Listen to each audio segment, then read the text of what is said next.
Assalamualaikum warahmatullahi wabarakatuh. Alhamdulillahirabbil alamin wassalatu wassalamu ala Rasulillah Sayyidina Muhammadin wa ala alihi wa ashabihi wa man walah. Rabbi shrah li sadri wa yassir li amri wahlul 'uqdatam min lisani yafqahu qawli. Allahumma salli ala sayyidina Muhammad. Allahumma salli ala sayyidina Muhammad. Allahumma salli ala sayyidina Muhammad. Buka muka surat 378. Muka surat 378. Pagi ini bermula dengan perenggan kedua daripada bawah. La asirun qutilas sabra.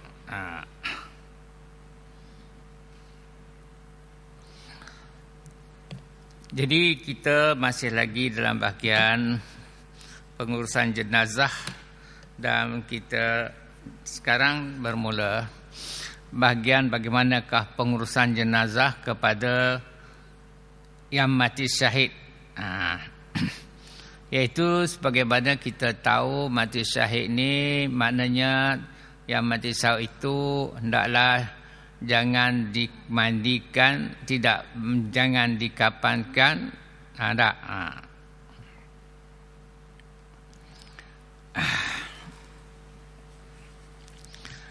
Untuk itu kita ambil seperenggan atas lah. Wa yahrumu izalatu dami syahidin wa huwa man mata fi qitalin kuffarin ay kafirin wahidin qabla anqidaihi wa in kutila mudbiran bisababihi ayil qitali kan asabahu silahu muslimin akhara khata'an aw qatalahu muslimun ista'anu bihi aw taradda bibi'rin hala qitalin au juhila ma mata bihi wa in lam yakun bihi asaru damin. Haram mencuci darah orang yang mati syahid. Haram, hukumnya haram. Kita tahulah jangan dimandikan, jangan dibersihkan, tapi hukum tu hukumnya adalah haram. Haram mencuci darah orang yang mati syahid. Orang mati syahid yang dimaksud di sini ialah orang yang gugur di medan peperangan melawan orang-orang kafir. Dimaksudkan dengan mati syahid di sini ialah orang yang gugur dalam peperangan kerana melawan orang kafir, kerana menegakkan agama Allah. Atau hanya satu orang kafir sebelum peperangan berhenti. Sekalipun peperangan tinggal seorang kafir saja. Sebelum tamat peperangan tu tinggal seorang kafir saja sebelah lawan, yang lain tu semuanya mati ataupun melarikan dirilah bila nampak nak kalah ni. Tapi ada yang tinggal hanya seorang saja dan hak seorang tu dapat bunuh pula seorang muslim. Yang seorang yang tertinggal itu dapat bunuh seorang muslim pun sekalipun seorang kafir sahaja yang baki tapi dapat bunuh, oleh kerana baki itu adalah baki yang tentera peperangan bagi orang kafir itu, maka yang mati dibunuh oleh tentera kafir itu walaupun dia seorang, maka adalah syahid juga. Adalah syahid juga.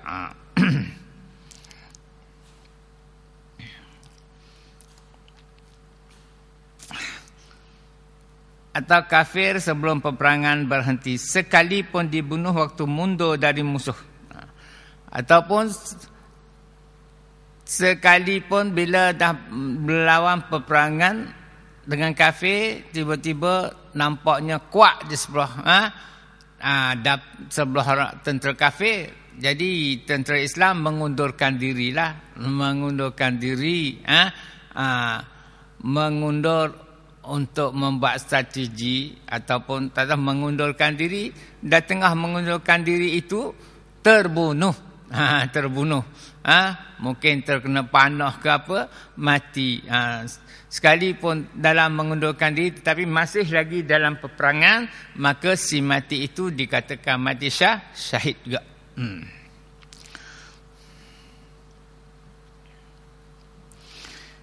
Misalnya ataupun contoh lagi, tidak sengaja terkena pedang teman muslim lain, dibunuh sesama muslim, ataupun dalam peperangan itu tiba-tiba pedang tentera Islam ni tak sengaja terkena menikam tentera Islam yang lain. Mungkinlah tak sengaja kerana duduk tepi tengah kuat berperang catah apa tak sedar, terkena tentera Islam, pun dikatakan syahid juga, walaupun orang Islam yang membunuh orang Islam, tetapi oleh kerana itu peperangan itu adalah peperangan untuk melawan kafir. Cuma berlakunya kerana tidak sengaja. Jadi maknanya walaupun tentera Islam yang terkena pedang tentera Islam di dalam pergelukan peperangan itu pun dikatakan mati syahid juga. Sebabnya di dalam peperangan melawan musuh Islam.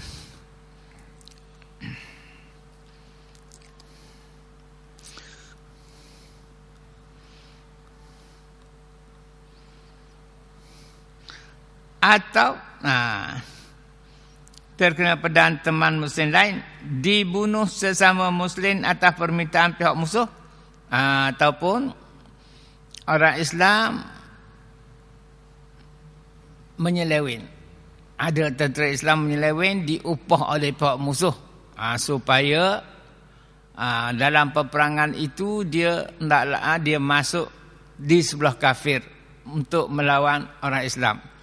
Dia tak kafir, dia Islam, tapi dia diupah oleh pihak musuh untuk sama-sama berperang melawan tentera Islam. Jadi kebetulan tentera Islam ni mati kena tikam oleh orang Islam, tentera Islam yang diupah, yang menyeleweng diupah oleh pihak kafir pun dikatakan mati syahid juga. Sekalipun Islam sama Islam yang membunuh, tapi peperangan itu adalah pada hakikat asalnya peperangan Islam dengan kafir.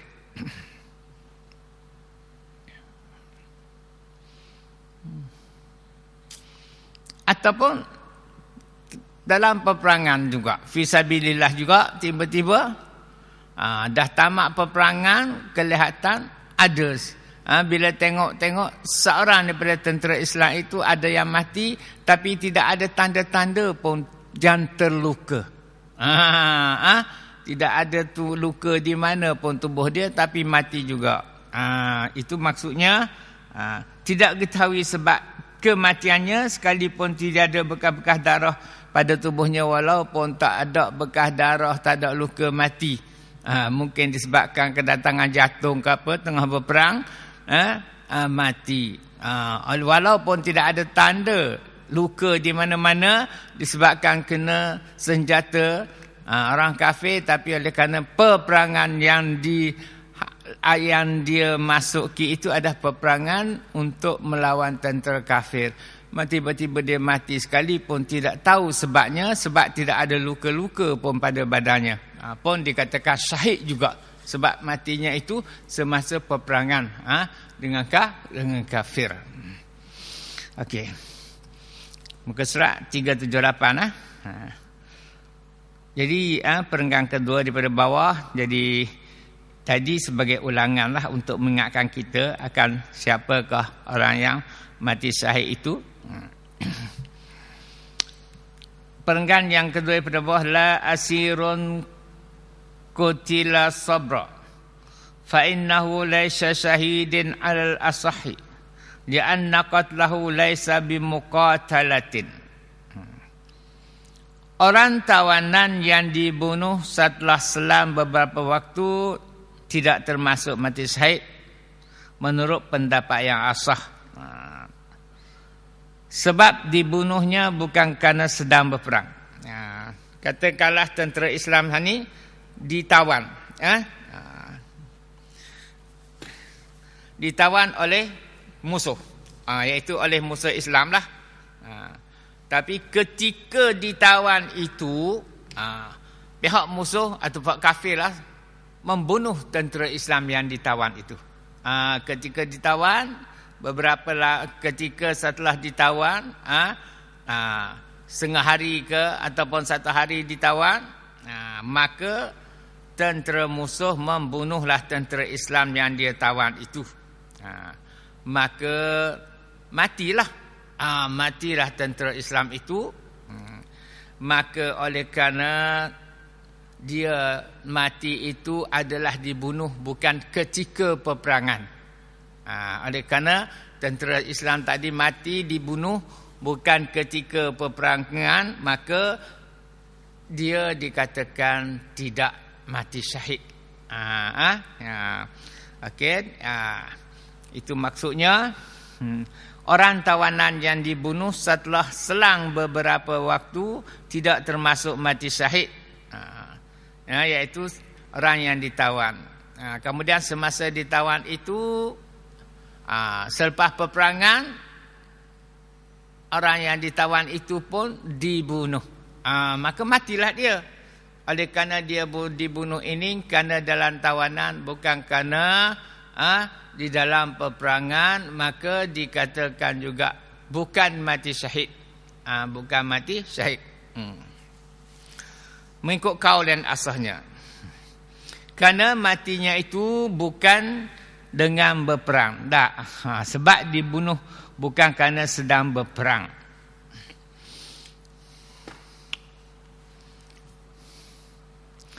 Wala man mata ba'da inqidaihi wa qad baqiya fihi hayatun mustaqirratun wa in kuti'a bi mautihi ba'du min jurhim bihi. Demikian pula orang yang wafat setelah perang berakhir dan masih mengalami hidup mustaqirrah, tetap stabil, sekalipun bisa dipastikan bahawa matinya itu akibat luka yang terjadi waktu berperang. Okey. Maksudnya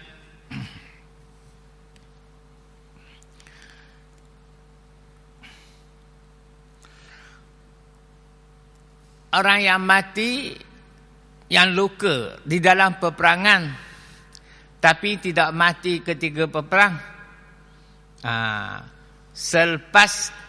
kemudian selepas tamat peperangan,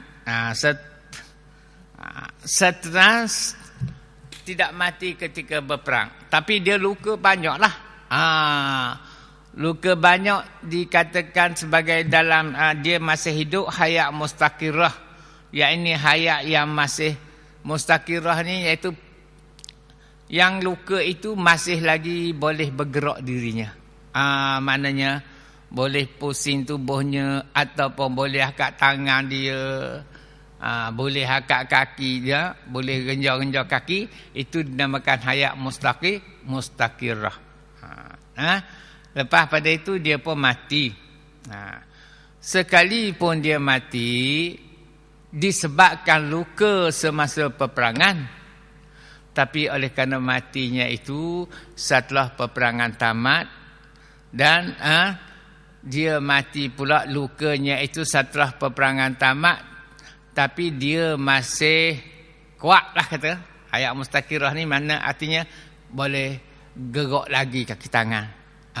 Kaki tangan kita kata boleh bergerak lagi kaki dia, ataupun tangan kita, ataupun dia boleh membalikkan diri dia. Lepas pada itu barulah mati. Barulah mati. Jadi dikatakan mati dalam hayat mustaqirrah. Jadi kalau mati semacam ini, sekalipun mati itu disebabkan oleh kerana luka semasa peperangan, tapi oleh kerana dia mati itu setelah peperangan tamat, dan setelah peperangan tamat pun dia tak mati terus. Dia masih lagi hidup, masih lagi kuat, dipanggilkan masih dalam hayat mustaqirrah. Kemudian selepas itu barulah dia mati. maka dikatakan juga bukan mati syahid. Dikatakan juga bukan mati syahid.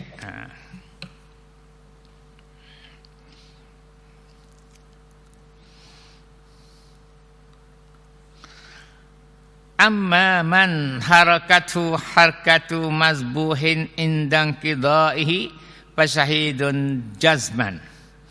Adapun orang yang setelah perang berakhir, gerak badannya menggambarkan gerak sakitnya orang disembelih, adalah dengan mantap dianggap mati syahid. Tetapi sekiranya yang dia luka di dalam peperangan, luka yang banyak, setelah peperangan tamat dia tak mati lagi, tetapi tak gerak, tak kuat dah. Maknanya cuma kata apa dia, nyawa-nyawa ikan dah. Dah masih bernyawa, tak mati lagi, masih bernyawa, tetapi tak boleh dah nak gerak badannya, tangan pun tak boleh nak gerak dah, kaki tak boleh nak gerak, hanya nafas saja ada dengan nyawanya. Kemudian selepas itu dia mati. Maka yang mati dalam keadaan begini dikatakan mati di dalam hayat mazbuhah. Hayat mazbuhah. Jadi orang yang mati dalam keadaan begini, maka dia kata dikatakanlah dia ini mati syahid. Dikatakan mati syahid. Ada dua perbezaan, dua. Iaitu yang pertama, mati akibat luka semasa peperangan. Semasa peperangan, tapi bila peperangan tamat, dia tidak mati lagi dan pergerakannya masih kuat. Umpamanya boleh gerak kaki tangan lagi. Bukan kita boleh bangun dah. Tangan boleh gerak lagi, kaki boleh gerak lagi. Kemudian selepas itu barulah dia mati. Maka dikatakan dia mati di dalam hayat mustaqirrah. Bila dalam hayat mustaqirrah, maka dia tidak dikatakan mati syahid. Yang satu lagi, luka yang banyak juga semasa peperangan tamat, dia tak mati lagi, tapi keadaannya dah nyawa-nyawa ikan lah, kita cakap kampung kita. Tak boleh dah nak gerak kaki tangan ni, cuma nafas saja ada. Duk turun naik nafas ni, kemudian mati. Mati yang begini dikatakan mati syahid. Mati syahid. Ada dua perbezaan tu kan antara macam kita lah kalau kita dalam bahagian sembelih ayam. Kalau dalam hayat mustaqirah, sah lagi sembelih kita tu boleh makan. Umpamanya ayam kita kena tangga langgar di kereta depan rumah, dalam motosikal, duk gelapa, gogang gelapa lagi, kita pun pergi sembelih. Kita lepas sembelih kita tahu gelapa juga sikit mati, maka itu dikatakan hayat mustaqirah, maka boleh makan. Tapi kalau dak gelapa dah, kena langgar, dia dah kaki dia ternasaka dah, kita ambil sembelih terus dak gerak, maka dikatakan itu tadi hayat mazbuhah, maka tak boleh makan. Sebabnya kalau kita dak sembelih pun dia akan mati juga. Jadi begitulah dalam masalah mati syahid ini. Kalau mati dalam hayat mustaqirah, iaitu selepas luka di dalam peperangan yang banyak, kemudian tamat peperangan, dia tak mati lagi, dan dia masih kuatlah anggota dia, maknanya boleh masih bergerak, boleh gerak kaki tangannya, ataupun boleh boleh paling tubuh, kemudian tak berapa itu barulah dia mati, maka itu dikatakan tadi mati dia dalam hayat mustaqirah, maka tidak dinamakan syahid. Tapi kalau selepas dia luka yang banyak dalam peperangan, selepas peperangan tamat, dia masih hidup, tapi hidup dalam keadaan nyawa-nyawa ikan lah kita kata.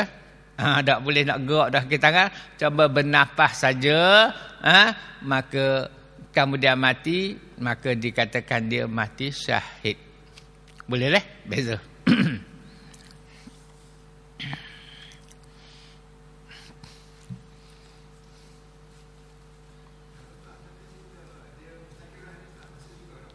Ha? Mana? Tu. Tidak dinamakan syahid tu. Mana pahalanya besar dah. Fi sabilillah ni. Maknanya ditimbang jugalah amalan dia tu.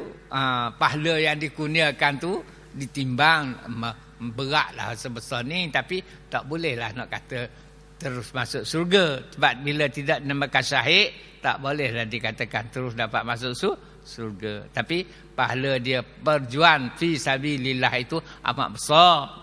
InsyaAllah lah. Mana walaupun dikira dihisap banyaklah berat di sebelah kebaikan, ke syurga jugalah. Tapi di atas dunia ni kita tak boleh nak katalah dia tu terus masuk surga. Bila tak dikatakan mati syahid, kapan biasalah. Okey.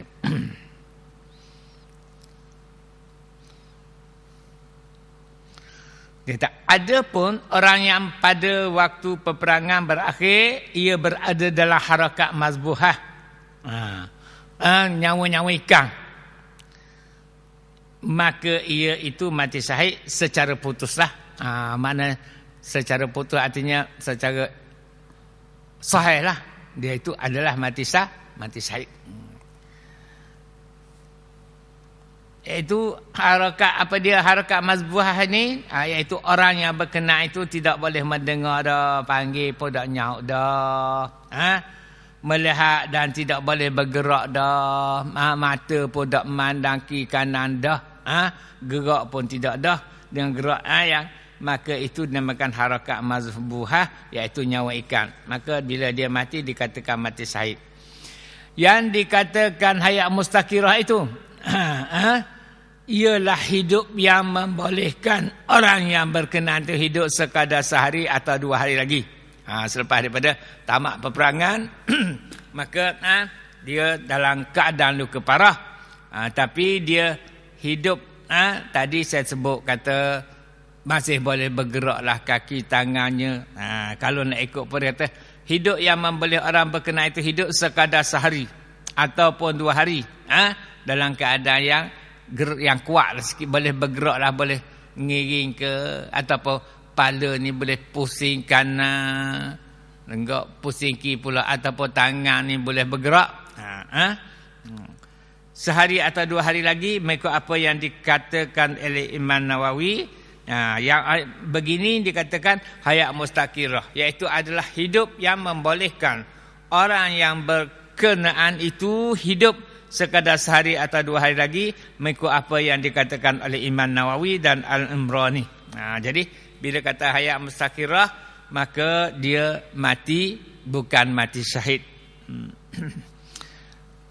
Mengikut Ibn Hajar, kalau mustaqirah 2 hari, tapi dalam masa 2 hari itu tak boleh nak gerak benda, cuma nak habis nafas je lambat. 2 hari baru mati. Tapi dalam keadaan 2 hari itu tak boleh nak gerak apa dah. Duk nyawa-nyawa ikan dah. Umur dia panjang. Sebabnya iza jaa ajaluhum la yastakhiruna sa'atan wa la yastaqdimu, kan. Bila sampai umur ajalnya tidak boleh nak diawalkan dan tidak boleh nak dilewatkan walaupun 1 saat.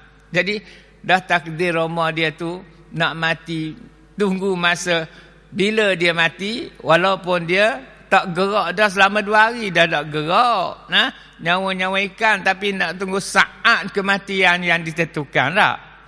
Barulah mati. Barulah mati.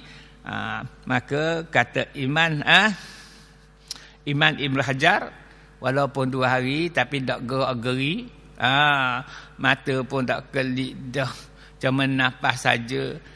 Tangan pun tak boleh nak gerak, jari pun tak gerak dah, 2 hari baru mati. Maka kata Ibn Hajar, itu dikatakan mati syahid juga. Sebab dia mati dalam hayat mazbuhah, cuma mengambil masa yang panjang nak oleh ke habis umur, tak tunggu saat cukup waktu bila dia mati.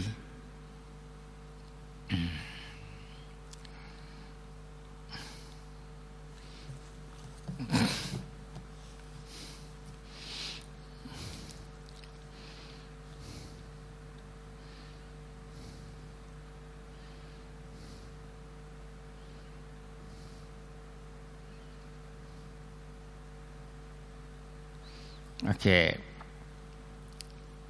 Wala man waqa'a baina kuffarin fahariba minhum faqataluhu li'anna dzalika laisa biqitalin kama afta bihi Syekhuna Ibnu Ziyadatin rahimahullahu ta'ala.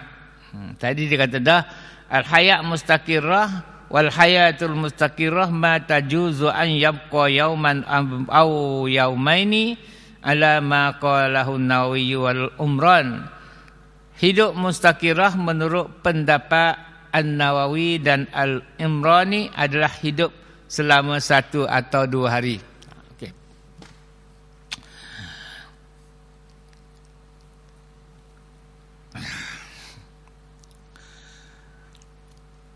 Tidak termasuk syahid. Dan juga tidak termasuk mati syahid pula, iaitu orang yang terperangkap di tengah orang-orang kafir. Orang yang terperangkap di tengah orang-orang kafir, iaitu orang yang terperangkap di tengah orang kafir, macam kena tawan dah. Kemudian melarikan diri, tetapi dia dapat melarikan diri daripada tawanan orang-orang kafir ini, dia dapat melarikan diri.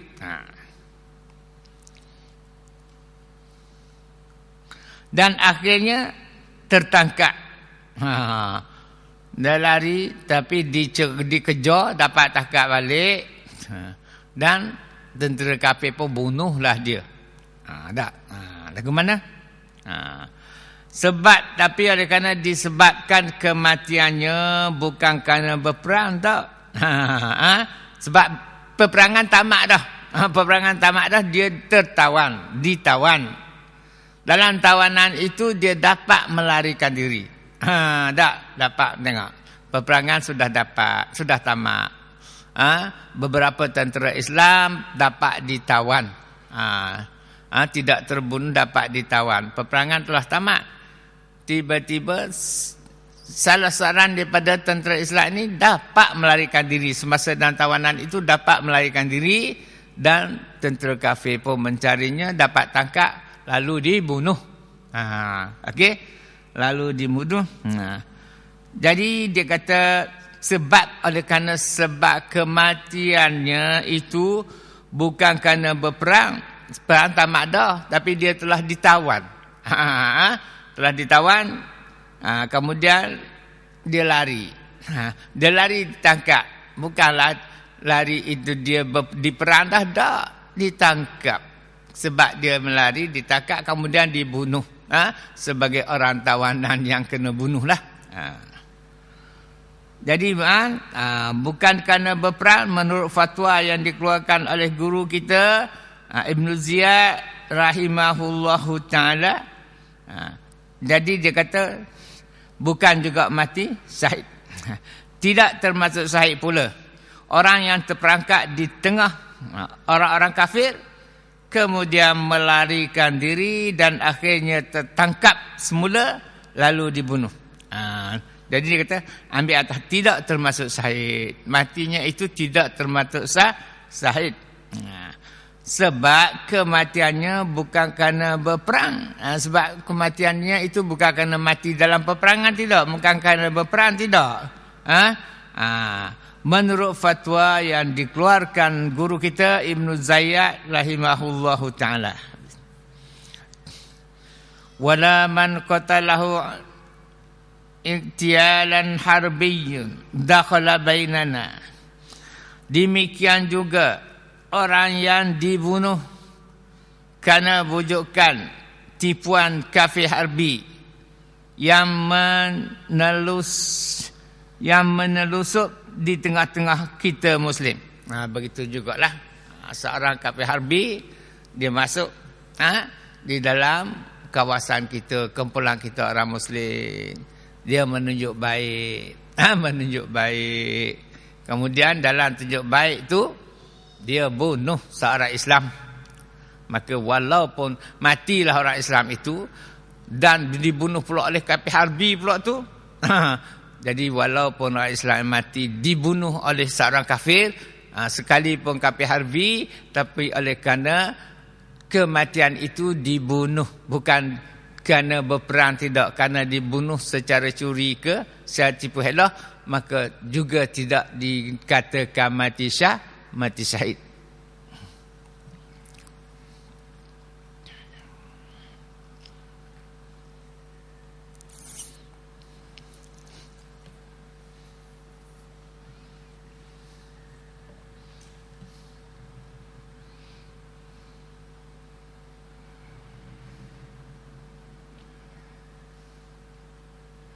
Tadi tengok, tidak termasuk syahid seorang yang terperangkap di kalangan orang-orang kafir. Tadi, kemudian ia lari, lari daripada tawanan, kemudian ia lari dari mereka dan mereka membunuhnya. Tapi dikejar, dapat takat lalu dibunuh.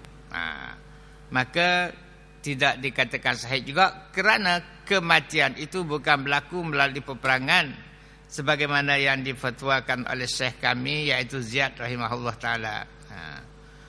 Tapi dia kata ada kelainan sikit, dia kena tawan, kemudian dia lari. Bila dia lari, dia kejar, kafir pun mengejar. Bila kafir kejar, dia pun pusing balik, terus melawan balik. Dia pusing, kafir kejut, nak takat dia pun berpaling tadah balik, terus lawan semula kafir tadi.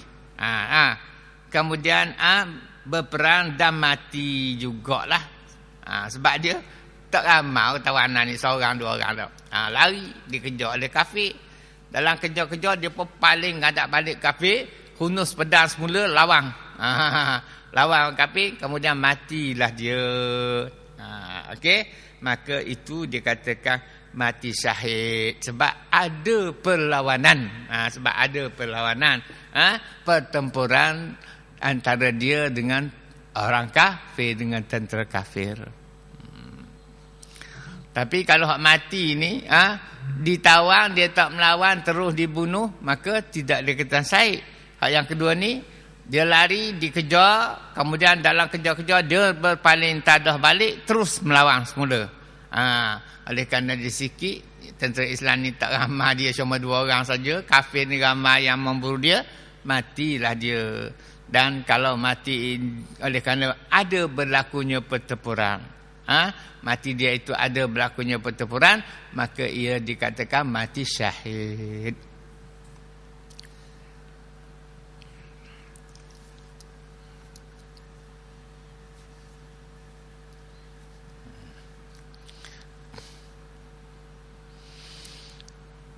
Dan demikian juga tidak syahid orang yang dibunuh oleh kafir harbi dengan secara tipuan lah. Iaitu kafir harbi memasuki golongan kita orang Muslim, buat baik apa, tapi tiba-tiba dia apa, dalam diam-diam dia bunuh seorang orang Islam, maka matilah orang Islam yang dibunuh itu, dikatakan tidak syahid sebab bukan berlaku peperangan. Bukan berlaku peperangan, dia bunuh curi, bunuh curi saja.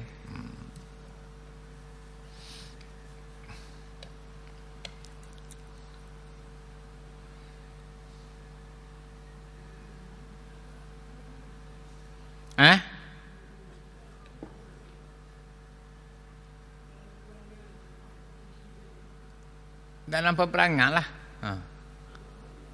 Hak lepas dah. Bunuh curi tu, bunuh curi ni bukannya dia perang, dia mari buat baik. Macam seorang tu, dia mari duduk dalam kampung kita, buat baik. Tapi dia ni kafir, musuh Islam sungguh. Tak ada pun dalam hati dia tu nak baik dengan Islam. Tapi oleh kerana dia seorang, dia mari tupan duduk, dia buat baik. Tapi hati dia tak berubah. Dia anggap Islam itu adalah musuh dia. Tiba-tiba dia tikam curi seorang Islam. Maka oleh kerana mati, walaupun mati orang Islam itu mati kerana dibunuh oleh kafir, sekalipun dia kafir harbi, tapi bukan di dalam peperangan, maka tak dikatakan mati syahid.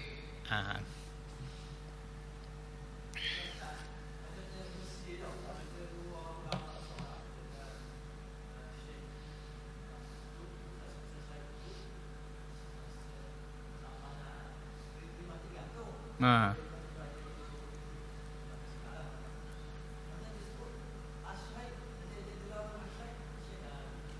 Ada. Ha.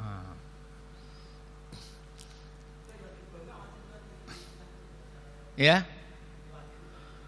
Iyalah, tapi maknanya betul lah kan, bukan kerana peperangan, tapi maknanya tak peperangan, tapi dia tu dibunuh tak.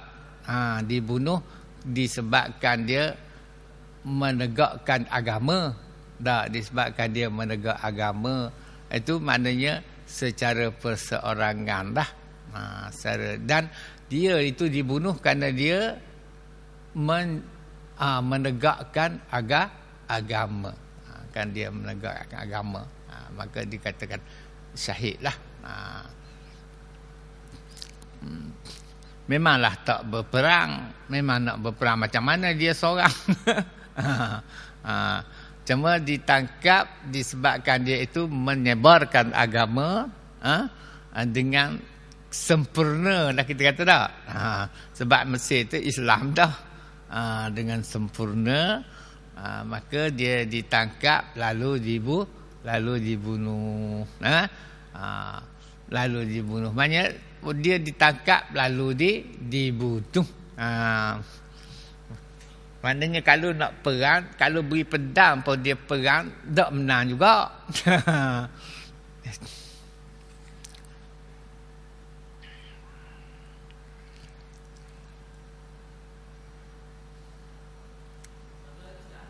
Ya.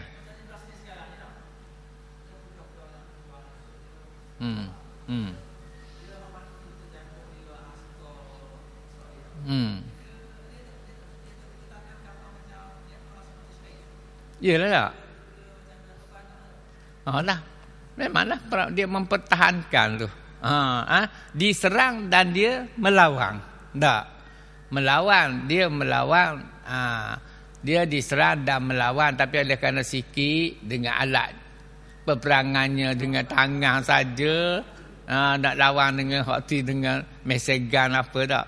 Maknanya terbunuh kerana mempertahankan mempertahankan agama, mempertahankan tanah air. Betul.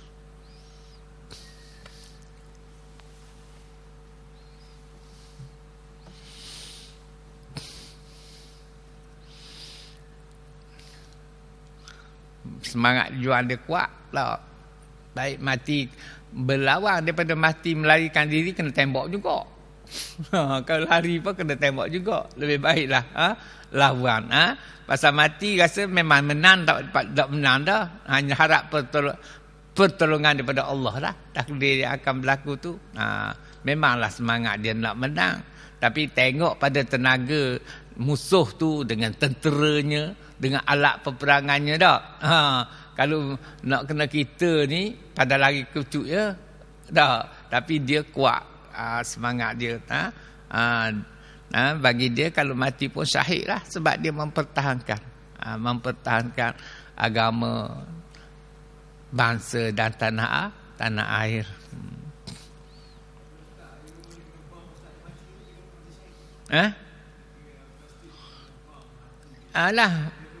Sebab sebenarnya Israel ni maknanya musuh berterusan. Bagi Israel, kalau boleh nak habis, tak mau tinggal seorang pun. Ketika mana dia buat apa, maknanya adalah untuk membunuh umat orang Islam. Untuk membunuh orang Islam. Maknanya sama ada dalam sedar atau tidak sedar. Dalam sedar ataupun tidak sedar. Maknanya tujuan dia untuk membunuh dan merapas tanah air orang Islam. Masa mana pun dia buat, dia adalah musuh yang nak menghancurkan Islam, menghancurkan bangsa yang beragama Islam, dan untuk merampaskan tanah air negara Islam menjadi hak milik kafir.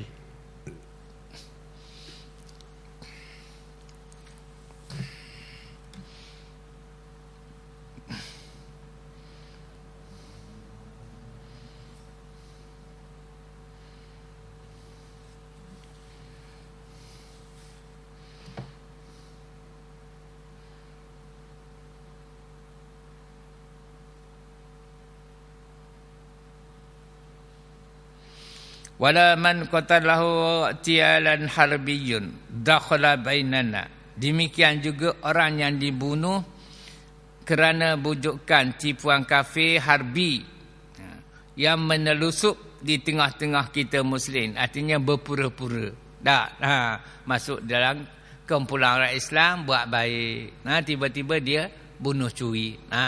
Oleh kerana walaupun yang membunuh itu kafir harbi, tapi pembunuhan dia bukanlah pembunuhan berlawan, berperang. Tapi kalau dia masuk, dia tunjuk belang dia nak lawan, dia ajak mana dia nak lawan, tetapi lawan Islam tu lawan, tetapi kalau Islam mati, barulah dikatakan syahid ni. Dia hak bunuh curi ni. Dia tunjuk baik, dia masuk dalam kumpulan kita, tiba-tiba dia bunuh curi. Na'am in qatalahu an muqatalatin kana syahidan.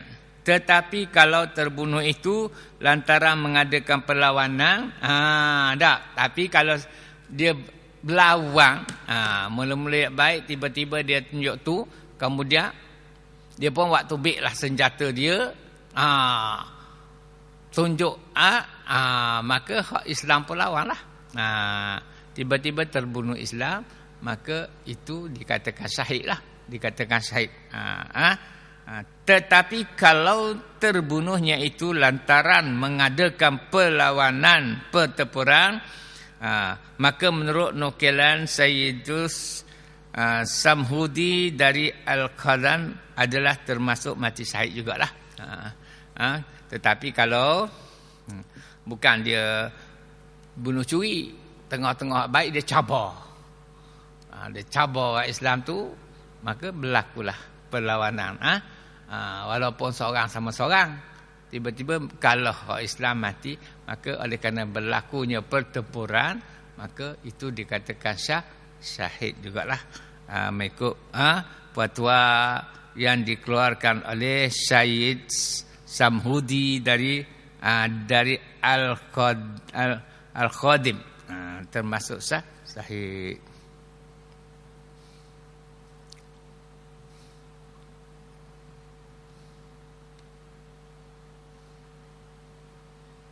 Okay.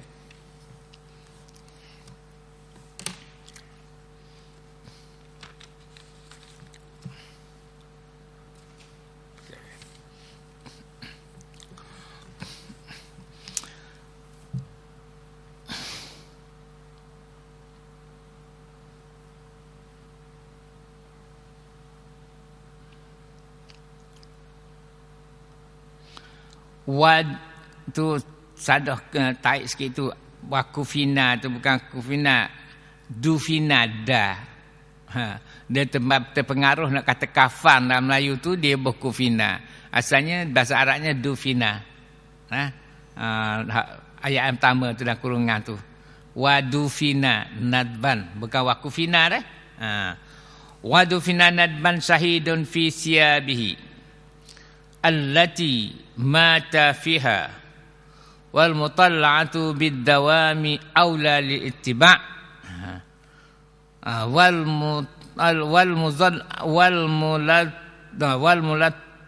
mulattakhatu bid dami aula lil ittiba' walau lam takfihi bi an lam tastur kulla badanihi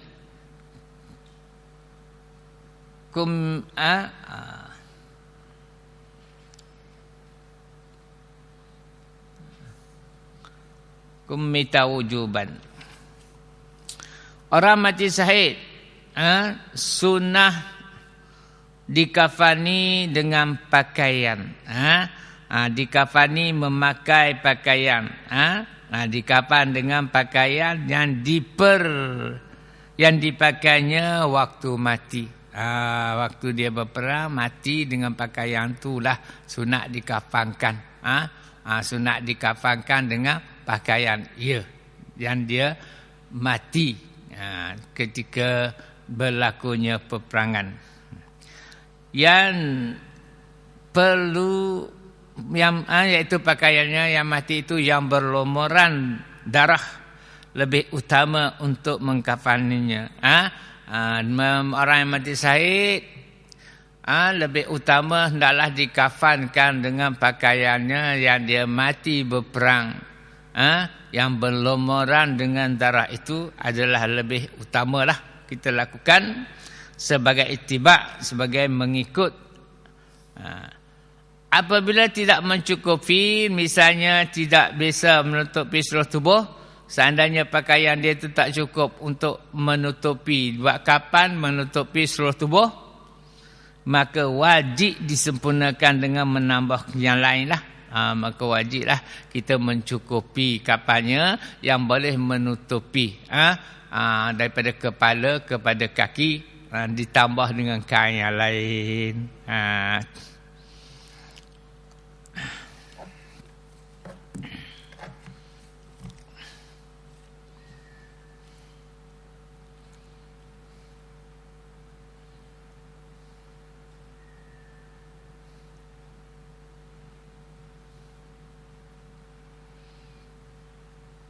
Dan apabila tidak mencukupi pakaian dia itu untuk mengkapankannya, misalnya kain itu tidak boleh menutup seluruh tubuhnya itu, maka wajib disempurnakan.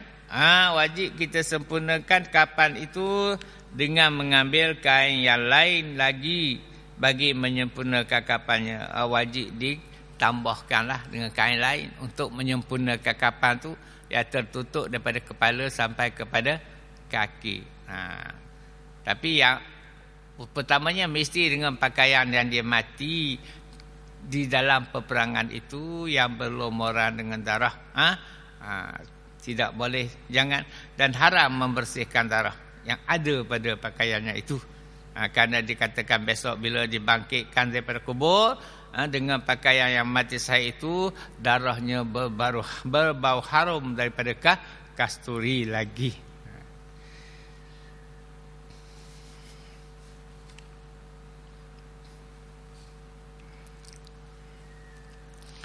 Dan tidak boleh dikafankan dengan memakai sutra yang dipakainya kerana dururah peperangan.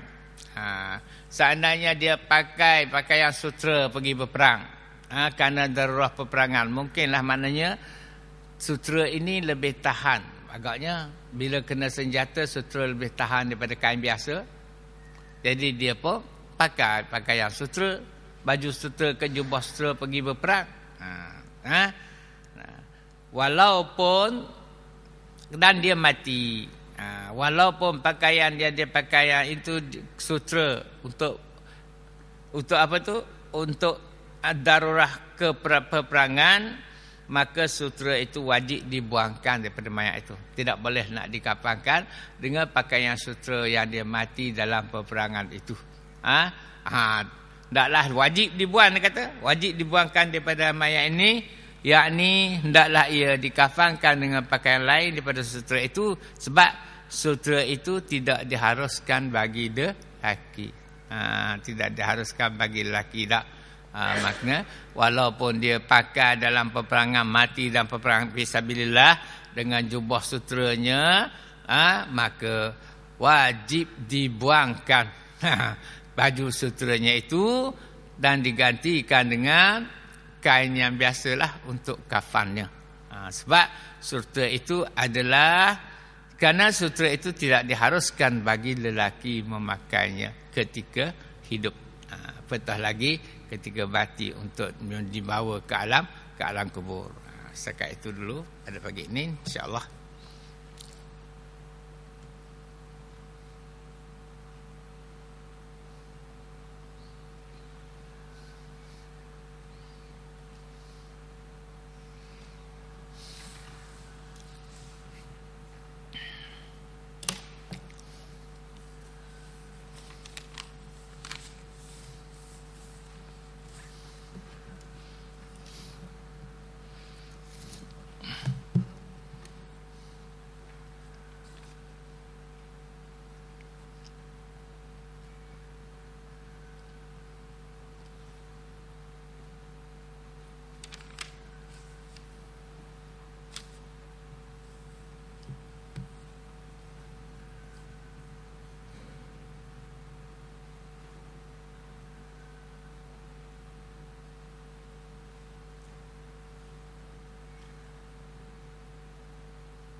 Okey, kitab yang kedua, muka surat 49. 1, 2, 3, 4, 5, 6, 7, 8, 9, 10, 11. Baris yang ke-11 daripada atas. Muka surat 49, baris yang ke-11 daripada atas. Ada pun alamat yang besar. Kita sekarang ini sedang membaca tentang alamat-alamat kiamat. Alamat kiamat terbahagi kepada dua. Yang pertama alamat kecil ataupun alamat awal. Banyaklah perkara di dalam termasuk dalam alamat kecil dan alamat awal itu. Yang keduanya alamat yang besar ataupun alamat akhir. Adapun alamat yang besar, alamat akhir dekat-dekat dah nak berlaku dengan kiamat ni, dekat sangat dah. Alamat akhir itu alamat yang besar, dekat sangat dah. Nak berlaku kiamat itu 10 perkara. 10 perkara. Seperti telah berkata Syekh Ahmad Al-Manfarawi atas risalahnya, bagaimana yang dinyatakan oleh Syekh Ahmad Al-Manfarawi di dalam kitabnya, kitab karangannya. Dalam kitabnya berbunyi, kiamat itu beberapa alamat yang wajib beriman dengan dia. Dalam kitab dia kata, bagi kiamat itu terdapat beberapa alamat yang wajib beriman dengan dia. Yang wajib kita yakin ni. Yang wajib beriman, wajib mempercayai. Sebab apa? Sebab percaya kepada berlakunya hari kiamat, percaya kepada hari kiamat itu salah satu daripada rukun iman. Jadi hari kiamat ini sangat luas. Bukanlah kita sebagaimana di sekolah rendah kita. Dulu kita faham bila ditiupkan sekala, sangkakala yang pertama, musnahlah alam ini, maka itulah dikatakan kiamat. Tapi betul lah tu. Tapi meliputi lagi lah keluasannya. Bila berlakunya kemusnahan alam, kemudian ditiupkan sangkakala yang kedua, berlakunya kebangkitan, dari situlah bermulanya kiamat. Maka berlakulah prosesnya sehinggalah kepada berhimpunnya di padang mahsyar, berlakunya kiraan amalan dan berlakunya meniti titian siratal mustaqim. Maka itu semuanya termasuk dalam mempercayai hari kiamat. Semuanya itu termasuk dalam mempercayai hari kiamat. Jadi dia kata, alamat besar itu 10 perkara. Seperti kata Syekh Ahmad Al-Manfarawi atas risalahnya, dalam kitab karangannya tentang kiamat itu, dia kata bagi kiamat itu beberapa alamat yang wajib beriman dengan dia. Kata Syekh Al-Manfarawi kata, bagi kiamat itu mempunyai beberapa alamat. Itu alamat akhir ni, alamat besar. Dan kita wajib mempercayainya. Kita wajib mempercayainya.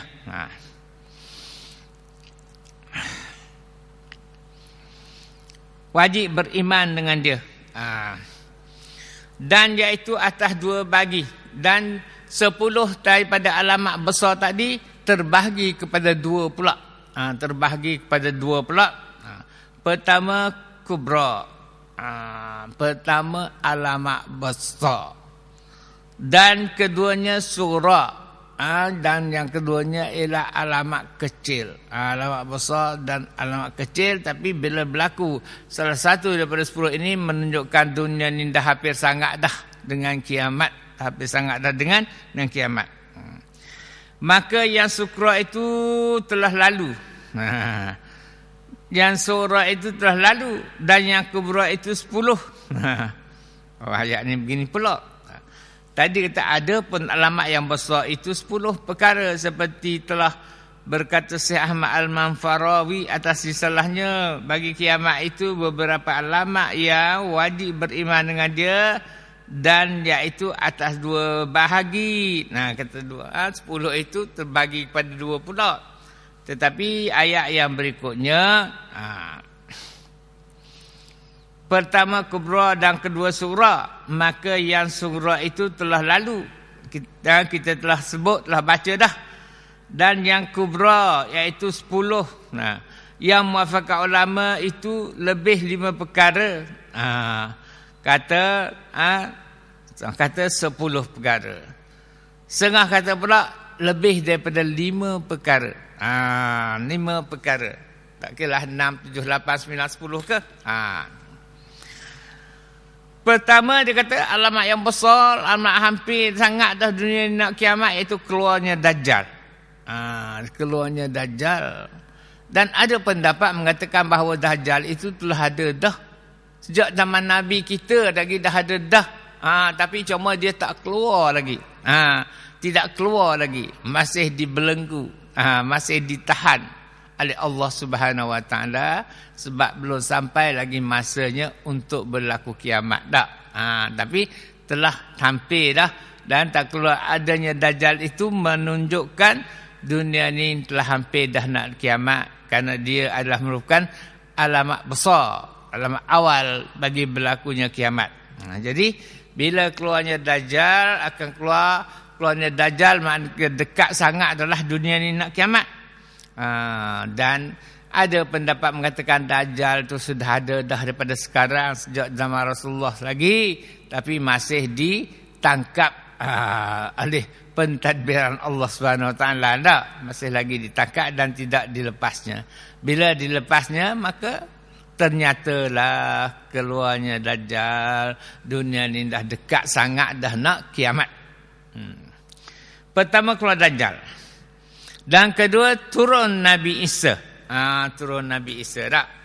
Di mana kita telah dengar Nabi Isa lah yang akan membunuh Dajjal. Turun Nabi Isa bin Maryam daripada langit yang kedua. Nabi Isa sekarang duduk daripada langit yang kedua. Dan dia tidak mati. Dia tidak mati sebagaimana maka Isa bin Maryam turun pada langit yang kedua, iaitu dia telah dinaikkan oleh Allah Subhanahu Wa Taala pada langit yang kedua setelah berlakunya pensaliban oleh orang-orang Yahudi kepadanya. Tapi yang dia salib itu bukan Isa, salah seorang daripada golongan mereka yang mengepung Nabi Isa juga daripada tempat sembunyi. Lalu ditukarkanlah oleh Allah Subhanahu Wa Taala wajahnya seperti wajah Nabi Isa. Jadi dia ni lah yang ditangkap, disalibnya, bukan Nabi Isa. Nabi Isa dinaikkan oleh Allah Subhanahu Wa Taala dan pada langit yang kedua hinggalah sampai kepada hari ini. Dan besok bila sampai masanya, Nabi Isa akan diturunkanlah daripada langit yang kedua untuk membunuh Dajjal. Dan ketiga keluar Dabbatul Ard, binatang membesar daripada bumi. Dan keempat keluar Ya'juj wa Ma'juj, keluarnya Juj dan Ma'juj. Tak kira lah di kawasan mana pun, tapi atas dunia ni.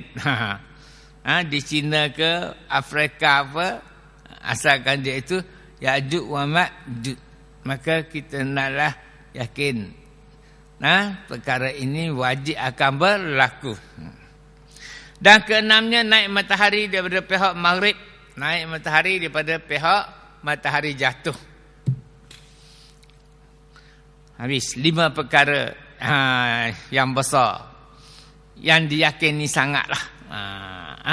Bila berlakunya perkara 5 ini, maka itu adalah alamat dekat sangatlah dunia ini hendak kiamat.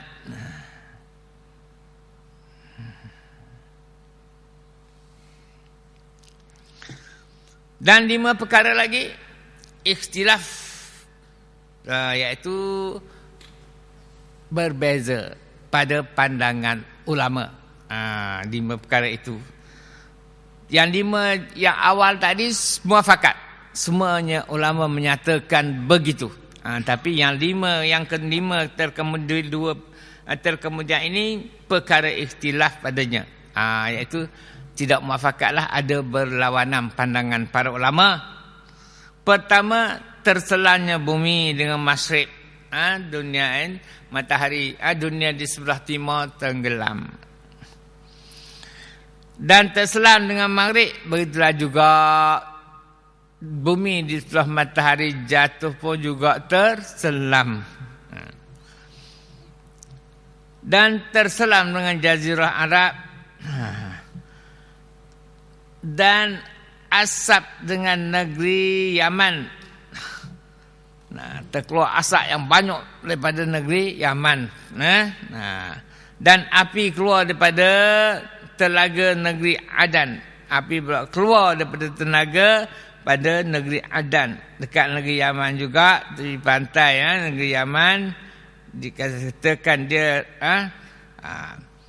telaga negeri Yaman, keluar api daripada negeri Yaman daripada negeri Adan. Adan di Yaman lah. Berjalan ia serta manusia. Api itu mengikut. Manusia lari, dia ikut sama. Dia ikut mengejar manusia. Mengejar manusia. Berjalan ia serta manusia sekira-kira berjalan mereka itu ke mana jua lah, maksudnya manusia itu lari, maka api akan kejarlah ke mana saja. Serta mereka itu sekira-kira berkata mereka itu hingga menghalau ia akan mereka itu kepada padang mahsyar. Habis. Dan bersalahan ulama pada zahir Sufyani. Begitulah juga dikatakan, sebelumnya berlaku kiamat akan zahirlah seorang. Seorang yang berani lagi zalim lah. Digelar sebagai Sufyani. Bersalahan ulama itu pada zahir Sufyani. Tak sama juga menyatakan. Ini kata Suryani akan datang. Kata tidak datang, maknanya bersalah ulama pada zahirnya Sufyani itu.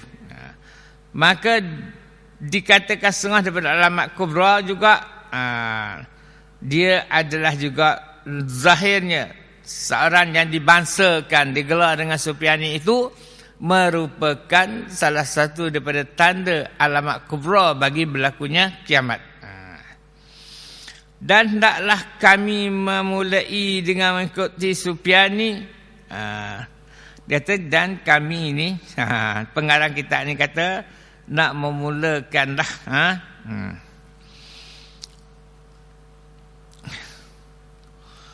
Dan hendaklah kami memulakan dengan menyebutkan dia Sufyani. Bukan tak tadi tak. Jadi, kami pun pengarang kita kata terpaksa sebut jugalah tentang Sufyani ni.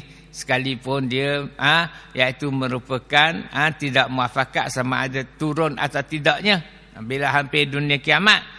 Tapi kami akan menyebutkan jugalah dengan Sufyani. Maka kami kata, jadi pada pendapat kami lah Sufyan ini siapa, maka kami kata bahawasanya Sufyan ini dia adalah seorang laki-laki daripada zuriat Abi Sufyan bin Harb, merupakan salah seorang daripada seorang laki-laki daripada keturunan Abu Sufyan bin Harb, Al-Amawi, iaitu keturunan daripada Abu Sufyan bin Harb yang merupakan seorang pembesar tentera bagi kerajaan Bani Umayyah. Al-Amawi itu Bani Umayyah. Zahir ia dengan negeri Yaman. Mula keluarnya keluarnya dia itu Sufyani ini di negeri Yaman. Berjalan ia dengan manusia akan perjalanan yang baik. Pada mulanya dia datang duduk dengan manusia orang ramai ni dengan perjalanan yang sangat baik lah. Dengan perjalanan yang sangat baik. Hingga bahawa zahir pekerjaannya itu. Sehingga kan semua orang dapat menyaksikan akan bakti yang telah dilakukan oleh Sufyani kepada kebaikan manusia yang di situ pada masa itu.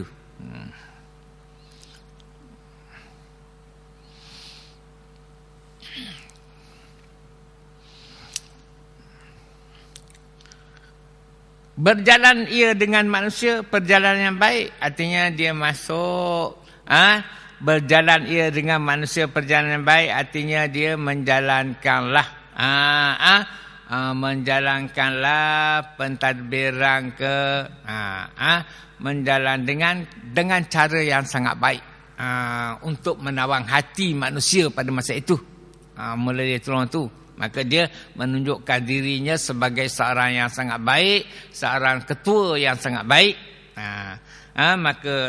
Itu maksudnya berjalan ia dengan manusia, artinya menjalankan penghidupan di sini. Menjalankan penghidupan dengan manusia itu dengan perjalanan yang baik, dengan yang baik, dengan cara yang menyenangkan rakyat.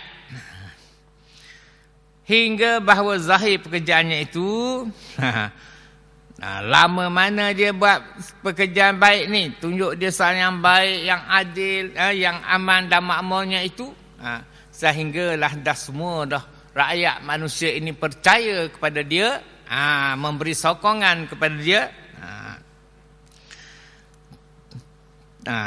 dan telah tetaplah kelakuannya itu. Orang pun yakin sungguh dia ini sebagai seorang ketua yang sangat baiklah, yang menjalankan pentadbiran dengan molek. Semua dah bagi sokongan kepada dia. Kemudian berbalik ia atas segala manusia dengan celaka. Kemudian dia pun dah orang percaya dah pada dia semua ni, maka dia pun tunjuklah belang yang dia sebenarnya. Iaitu bukanlah seorang yang baik, bahkan seorang yang sangat zalim. Berbalik ia atas segala manusia dengan celaka. Maka membunuh ia akan ahli pekan. Dia bunuh, masuk ke satu bandar, dia bunuh, masuk satu bandar, bunuh bersama tentera dia lah. Dan menghina ia dengan segala orang yang soleh-soleh. Kepada orang soleh dia hina-hinakan orang soleh. Dan segala ulama pun begitulah juga. Ulama-ulama yang besar semuanya dihina, dicaci dan dikeji.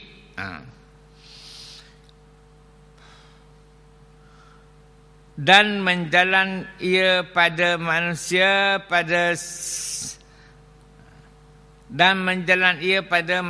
akan sebagai jalan yang jahat.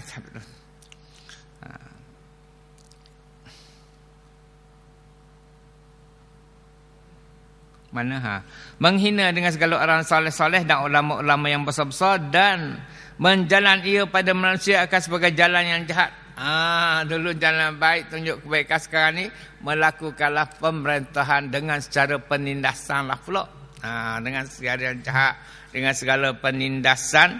Setelah dia dapat sokongan lah, semua dah menyokong dia, menganggap dia satu iaitu ketua yang sangat baik. Bila dah semua dapat ditipunya, dia pun menunjukkanlah belang dia yang sebenar, iaitu seorang yang sangat zalim.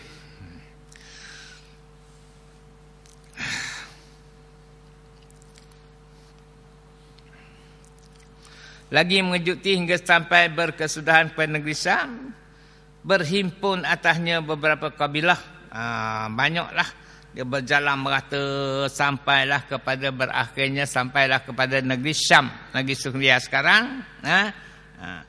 Berhimpun beberapa kabilah. Berhimpunlah beberapa kabilah yang masih ada tu di negeri Arab, di negeri Mekah khususnya, yang dinamakan dia Bani Kilab. Seorang saudagar yang bernama Bani Kilab. serta saudaranya. Bermula mereka itu terlebih banyak manusia bilang-bilangannya, dan tersebut dan tazkirah Al-Qurtubi membangkit oleh Sufyani itu akan rakyat kepada negeri Kufah. Dalam dia kata tersebutlah dalam tazkirah oleh Imam Qurtubi, iaitu membangkit oleh Sufyani. Sufyani telah menghantarkanlah akan rakyat kepada negeri Syam. Pada negeri Kufah padanya 15,000 orang dihantar pengikut-pengikutnya pergi ke negeri Kufah, yang mana dihantar seramai 15,000 orang untuk berperang tentera berkuda. Dan membangkit ia akan tentera lain pula kepada Mekah. Dia menghantar juga pasukan tenteranya ke negeri Mekah.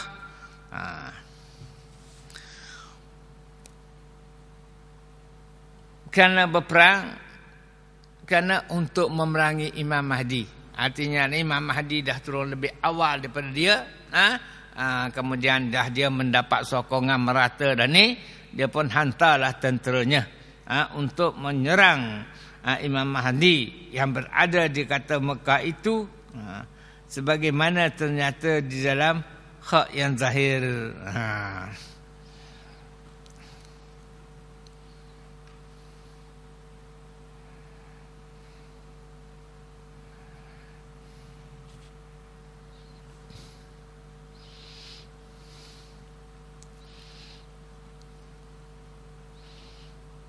Dan dihantar pula ke Mekah kerana berperang akan Imam Mahdi dan akan orang yang mengikut akan dia, dan memerangilah tentera-tentera Imam Mahdi lah maksudnya.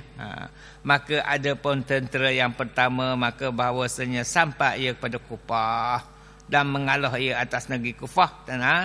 Tentera dia ni dapat mengalahkan negeri Kufah dan menawar ia akan orang yang ada padanya.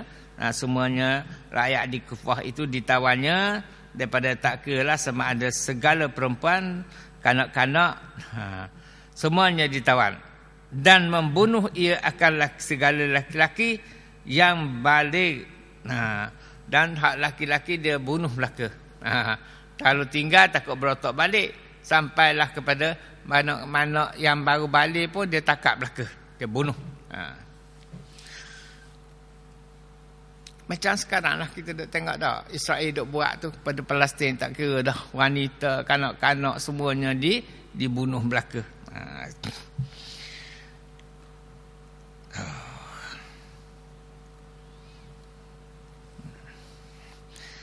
Dan mengambil ia akan barang dari dapat ia akan dia padanya daripada segala harta. Hak harta tu harta, dia rampah pula harta. Kemudian kembali oleh tentera itu, maka jadi gempalah dengan masjid. Kemudian setelah itu semuanya kembalilah ke tempat tinggal masing-masing tentera dia itu, sehingga jadi gempalah dengan masjid. Gempalah sehingga gempalah dengan masjid ini berlaku mana riuh rendah lah. Maka mengikut akan mereka itu oleh seorang amir daripada segala Imarah Banu Tamim, dikatakan baginya Sa'ad bin Saleh. Kita ringkaslah. Ini cuma cerita saja. Kita ringkas-ringkas.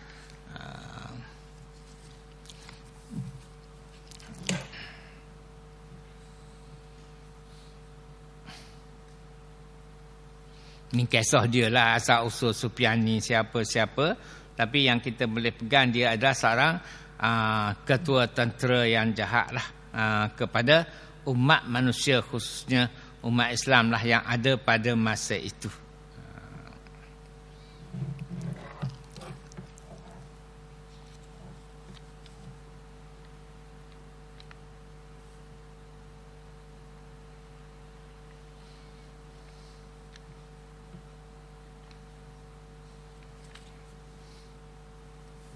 Okey, kita ringkaskan lagi.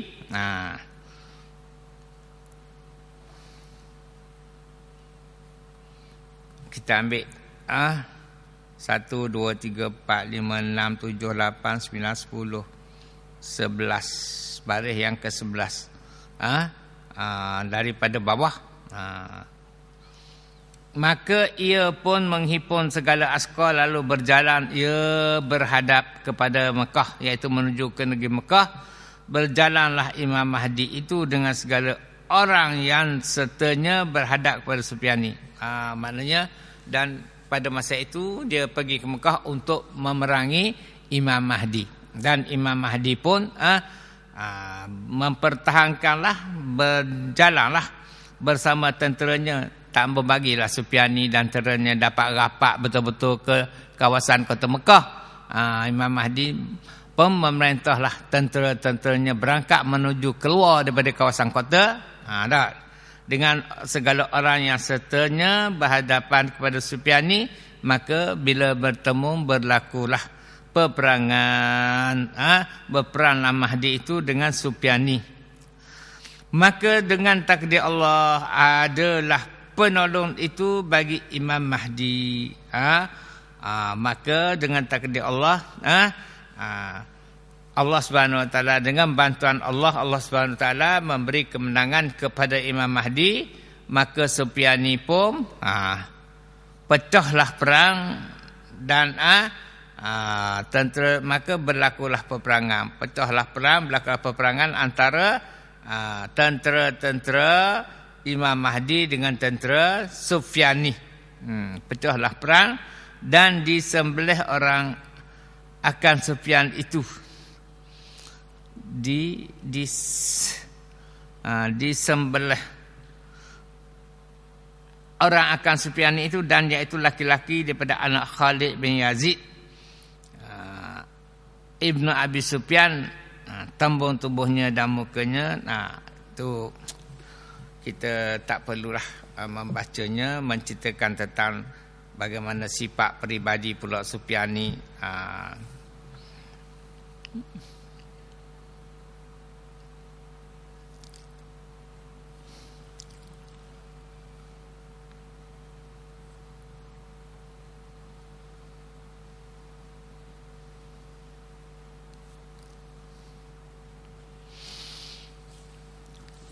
Direngkaskan, maka berlakulah pertempuran peperangan di antara Sufyani dengan Imam Mahdi dan tenteranya.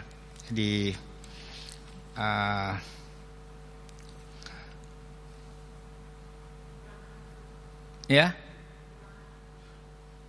sebab Imam Mahdi ini maknanya tentera yang mempertahankan agama lah, Islam lah, maknanya bukan alamatnya nak berlakunya kiamat. Maka di antaranya mana berlakulah serangan daripada Sufyani, daripada titisan Abu Sufyan daripada golongan Khalifah Muawiyah itu.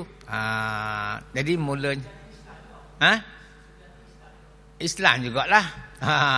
Tapi Islam pun maknanya macam peperangan berlakulah untuk merebutkan kuasa. Untuk merebutkan kuasa. Dan di kawasan Mekah pada masa itu dikuasai oleh Imam Mahdi. Imam Mahdi ini adalah yang betul-betul berjuang kerana mempertahankan agama Allah lah.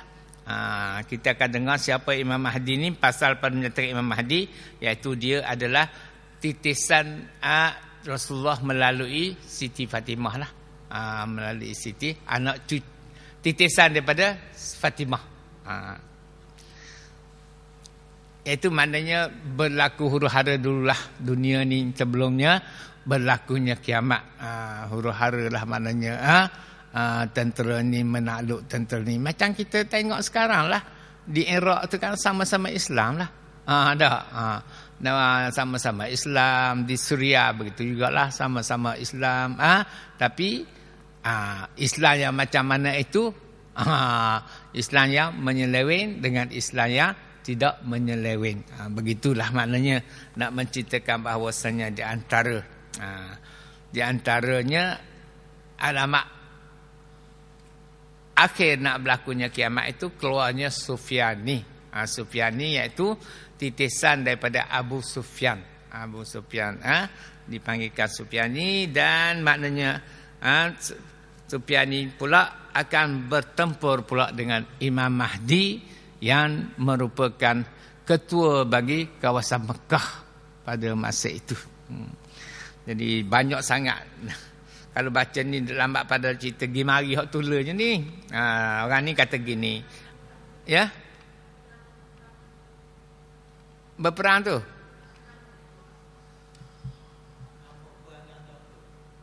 Nama peperangan itu. Tak ada nama lah, sebab ni peperangan ni akan berlaku peperangan di antaranya alamat akhir nak berlakunya kiamat. Gitu je lah. Jadi kalau tu baca sendirilah, mana kalau nak cerita di sini maknanya terlalu banyak ulang aliknya.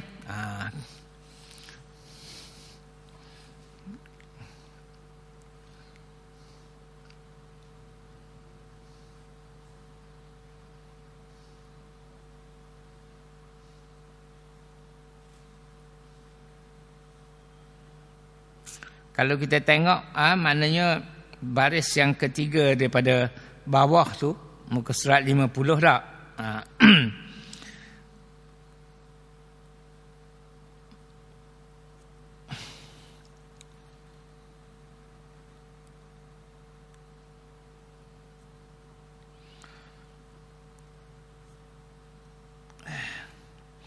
Ambil baris 1, 2, 3, 4. 1, 2, 3, 4, 5. Baris kelima. Daripada muka surat 50, daripada bawah. Setengah riwayat bahawasanya Sufyani itu diberi kelam dengan dia serta askarnya dengan tempat yang bernama Baidak. Ada pula setengah riwayat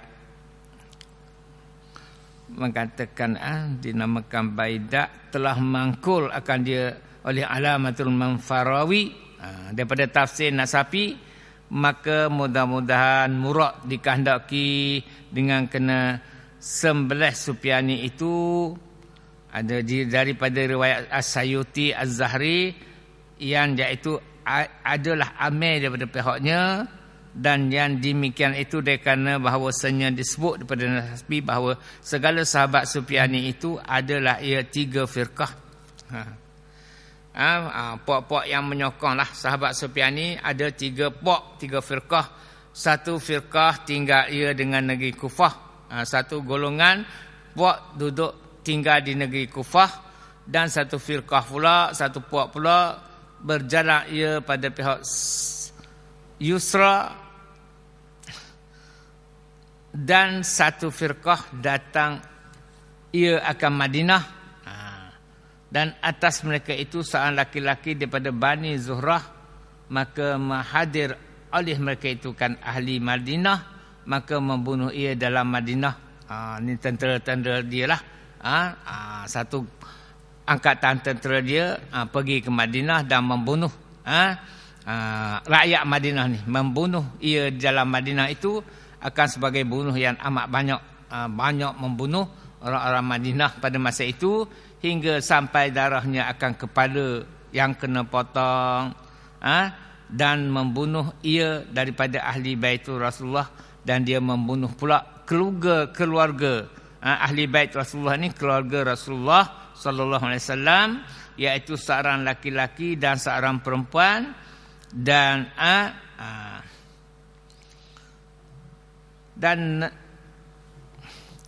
nama laki-laki itu Muhammad dan nama perempuan itu Fatimah. Dan menilik oleh mereka itu akan keduanya, padahal bertelanjang keduanya. Allah. Payahlah nak cerita ni.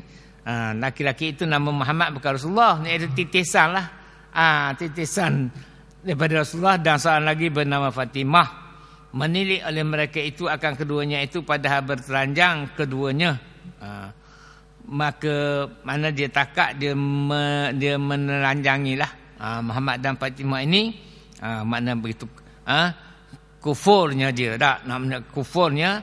Maka pada ketika demikian itulah bersangat tamarah Allah Ta'ala pada masa itulah, kerana dia di Madinah ni kan, maka dia sanggup membuka aurat seorang laki-laki daripada titisan Rasulullah, seorang bernama laki-laki, seorang laki-laki bernama Muhammad dan seorang perempuan bernama Fatimah. Setelah dia membunuh banyak orang Madinah, maka kemenangan di pihaknya lah, dan dia pun menangkaplah seorang laki-laki daripada Banu Tamim, iaitu daripada Ahlul Bait, daripada keturunan Rasulullah, yang seorang laki-laki bernama Muhammad dan seorang perempuan bernama Fatimah, maka dia telah membukakan pakaian keduanya itu.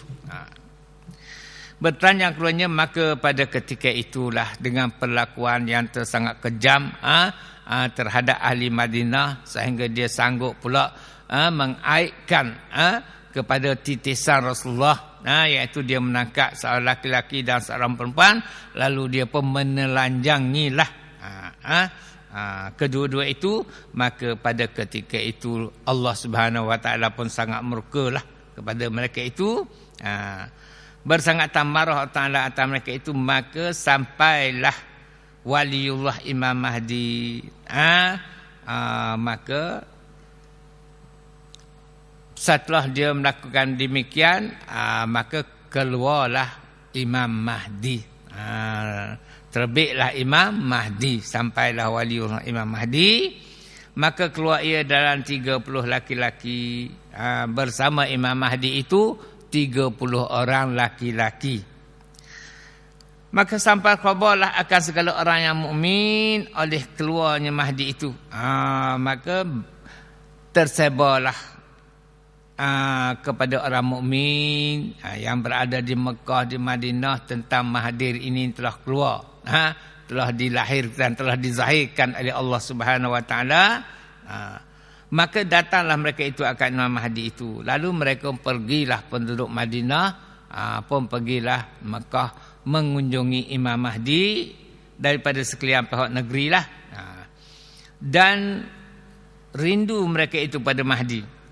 Mereka ini sangat rindu pada Mahdi, sebab sebagaimana yang kita pelajari lah, bahawasanya satu hari Imam Mahdi akan turun mengamankan dunia, dunia Islam pada masa itu.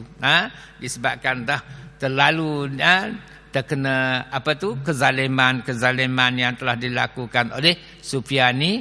Maka bila tiba diturunkan Imam Mahdi, dizahirkan oleh Allah Subhanahu Wa Taala Imam Mahdi, maka memanglah Imam Mahdi ini sangat ditunggu-tunggu oleh umat Islam pada masa itu, yang akan membawa keamanan kepada bumi Islam. Itu maksudnya sangat rindu tu.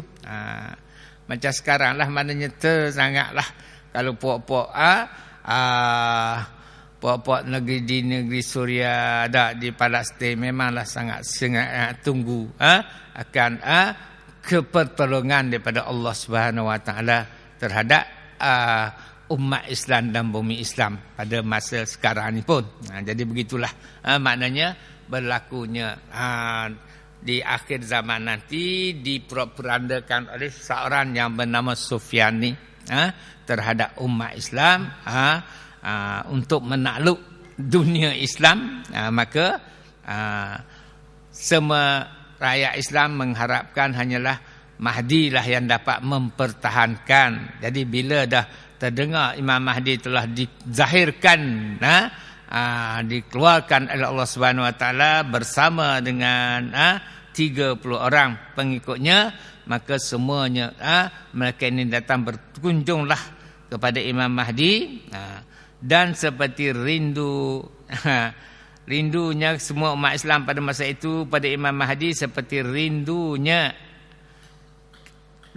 wanita kepada anaknya, hingga bahawa berkata oleh orang yang empunya cetera itu, maka apabila selesailah ia, kemudian mereka datang, mereka pun membaya'ah lah, iaitu mengisytiharkan Imam Mahdi itu, membuat perlatikan pengisytiharan, membaya'ah itu sebagai ketua mereka, ketua umat Islam bagi negeri Madinah. Akan manusia itu membangkitkan ia akan beberapa kuda, lalu mereka pun bawalah kuda-kuda perang daripada kawasan mereka, bawa ke Madinah untuk persiapan lah tentera-tentera Islam yang di bawah pimpinan Imam Mahdi nanti. Atas mereka itu seorang laki-laki daripada ahli baitnya, maka berperang ia akan Zahri, maka terbunuh ia. Zahri ni mungkin hak Puak Sufyani lah. Maka terbunuh daripada tiap-tiap dua firqah akan sebagai bunuh yang banyak. Dan memberi rezeki Allah Ta'ala akan walinya akan mendapatkan kemenangan. Dalam pertempuran itu antara puak-puak tentera Imam Mahdi melawani puak-puak tentera Sufyani, Allah Subhanahu Wa Ta'ala memberi rezeki kemenangan kepada puak-puak tentera Mahdi, maka dibunuhkan akan Az-Zahri. Zahri maknanya di antara satu ketua ketumbukan perang, pasukan perang Sufyani lah. Dan dibunuhkan segala sahabatnya, iaitu puak-puak Sufyani yang diketuai oleh Zahri bagi membuat pertempuran di kawasan Madinah. Maka dapat dikalahkan dan dibunuhkan segala sahabatnya. Maka rugilah pada hari itu orang yang rugi daripada ghanimah Banu Kilab. Dan jikalau dengan tali sekalipun, Allah, maka apabila siapa khabar akan Sufyani daripada demikian itu, kemudian berita kekalahan tentera-tentera Sufyani ini di Madinah sampailah kepada Sufyani, itu maksudnya. Maka apabila sampai khabar akan Sufyani, maka demikian itu keluarlah ia. Sufyani pun datanglah untuk menyerang Madinah. Keluarlah dia. Pada masa itu dia berpusat di Kufah, di negeri Kufah, di dalam 70,000 askar bersama dengan 70,000 askar Sufyani daripada Kufah untuk menyerang Madinah. Hingga sampailah kepada satu tempat yang bernama Baidak oleh tentera Sufyani, dan dia pun terus membuat cadangan dan berkandak ia akan perang Waliullah, nak memerangi Waliullah itu kekasih-kekasih Allah lah. Pihak kekasih-kekasih Allah, umat-umat yang disayangi oleh Allah di bawah pimpinan Imam Mahdi akan meroboh akan Baitullah. Dia nak berperang, pertamanya dia nak runtuhkan Baitullah.